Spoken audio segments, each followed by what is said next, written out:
আজকে আমরা এসএসসি পদার্থবিজ্ঞান বইয়ের 2025 সালে যশোর বোর্ডে তরঙ্গ অধ্যায় থেকে যে খুবই গুরুত্বপূর্ণ একটি সৃজনশীল আসছিল সেই সৃজনশীলটির সমাধান করব। এখানে গ নম্বর প্রশ্নে বলা আছে উল্লেখিত স্থানে বায়ুর তাপমাত্রা নির্ণয় করো। এখানে একটি উদ্দীপক দেওয়া আছে। উদ্দীপকে এ বিন্দুতে একজন ব্যক্তি শব্দ করে আর প্রতিফলক পৃষ্ঠে বাড়ি খায় এ বিন্দুতে ফিরে আসে এবং এ বিন্দুতে ফিরে আসতে সময় লাগে হলো 0.143 সেকেন্ড এবং এখানে দেওয়া আছে 0 ডিগ্রি সেলসিয়াস তাপমাত্রায় বায়ুতে শব্দের বেগ 330 মিটার পার সেকেন্ড। গ নম্বর প্রশ্নে বলা আছে উল্লেখিত স্থানে বায়ুর তাপমাত্রা নির্ণয় করো। আমরা একটি সম্পর্ক জানি, বায়ুতে শব্দের বেগ এবং তাপমাত্রার একটি সম্পর্ক জানি, যেটা হলো v1/v2 ইকুয়াল টু √T1/T2। এখানে আশা করি এগুলো তোমরা সবাই আগে থেকে পড়ে আসছো। এখানে v1 কি? এখানে v1 হলো 0 ডিগ্রি সেলসিয়াস তাপমাত্রায় বায়ুতে শব্দের বেগ 330 মিটার পার সেকেন্ড। v2 আমাদের জানা নাই। টি ওয়ানের মান কত? 273 কেলভিন। কেন 273 কেলভিন? কেননা এখানে টি1-এর তাপমাত্রা মান বলা নেই আগে থেকে। এখানে টি1 তাপমাত্রার মান বলা আছে শুধু 0 ডিগ্রি সেলসিয়াস। 0 ডিগ্রি সেলসিয়াসের সাথে যদি 273 গুণ যোগ করি তাহলে আসে হচ্ছে 273 কেলভিন। আমাদেরকে নির্ণয় করতে হবে টি টু ইকুয়াল টু হোয়াট। আমাদেরকে ভি2 এর মানটাও নির্ণয় করতে হবে। আমরা ভি2 মানটা নির্ণয় করার জন্য একটি সূত্র ব্যবহার করতে পারি। আমরা জানি 2D equal to VT.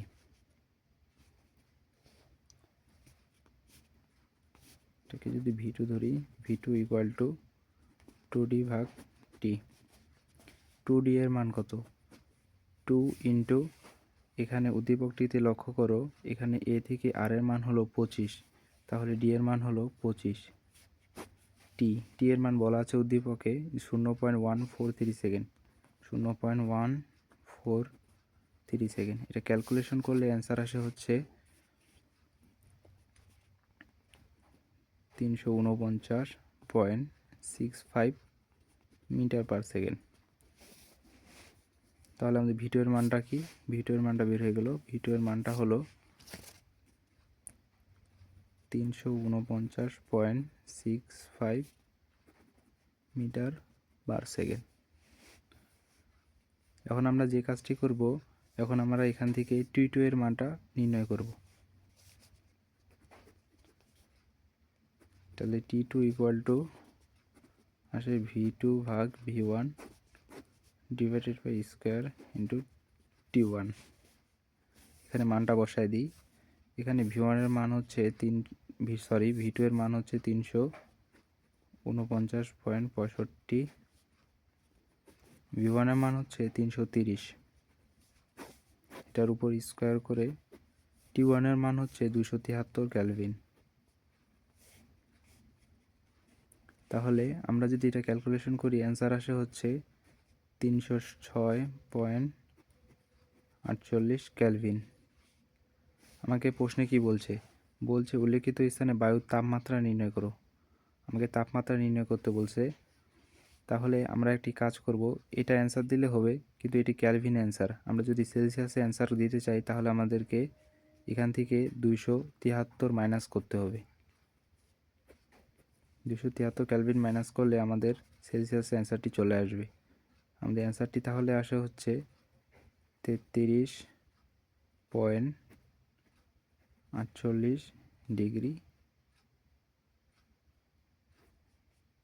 Celsius.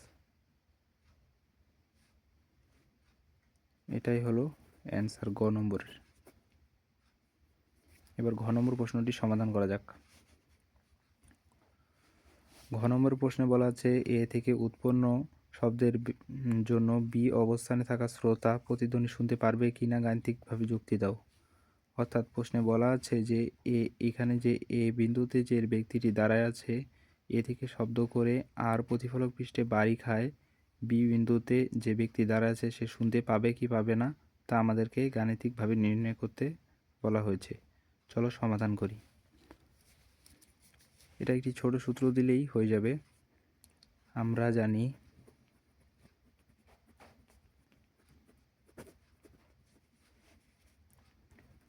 Two D equal to VD,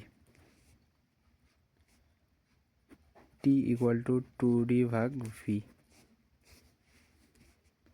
2 into D. এখানে দূরত্বর ক্ষেত্রে আমরা এখানে 25 মিটার বসাবো না। দূরত্বর ক্ষেত্রে এখানে আমরা 25 মিটার বসাবো না, কেননা হলো আমাদেরকে এখানে দূরত্ব বি থেকে আর পৃষ্ঠের বি থেকে আর এর দূরত্ব বসাতে হবে। এখন বি থেকে আর এর দূরত্ব নির্ণয় করার জন্য এ থেকে যদি আর এর দূরত্ব হয় হলো 25 মিটার এবং এ বি এর দূরত্ব 10 মিটার, তাহলে বি আর এর দূরত্ব কত হবে? 25 মাইনাস 10, 25 থেকে যদি 10 বিয়োগ করা হয় আসে হলো 15 মিটার। তাহলে ডি এর মান হবে 15। ভি ভি এর মান হবে হচ্ছে 349.65, যেটা আমরা আগেই নির্ণয় করলাম।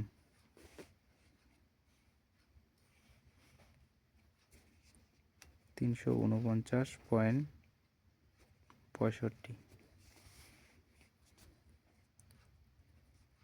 কত সেকেন্ড আসে? টি এর মান আসে হচ্ছে 0.086 সেকেন্ড। আমরা একটি সবাই বিষয় জানি যে শব্দ শোনার ন্যূনতম সময় হলো, শব্দের প্রতিধ্বনি শোনার ন্যূনতম সময় হলো 0.1 সেকেন্ড। যেহেতু এখানে 0.086 সেকেন্ড 0.1 সেকেন্ডের থেকে অনেক ছোট, তাই প্রতিধ্বনি শোনা যাবে না। তোমরা এইভাবে লিখবা, অতএব 0.086 গ্রেটার দেন 0.1 সেকেন্ড, তাই শোনা যাবে না। এটা অ্যান্সার। যারা চ্যানেলে নতুন সবাই সাবস্ক্রাইব করো এবং তোমাদের কোন বিষয়ে কোন সাবজেক্টের কোন চ্যাপ্টারের ভিডিও লাগবে শুধু কমেন্টে জানাও। ধন্যবাদ।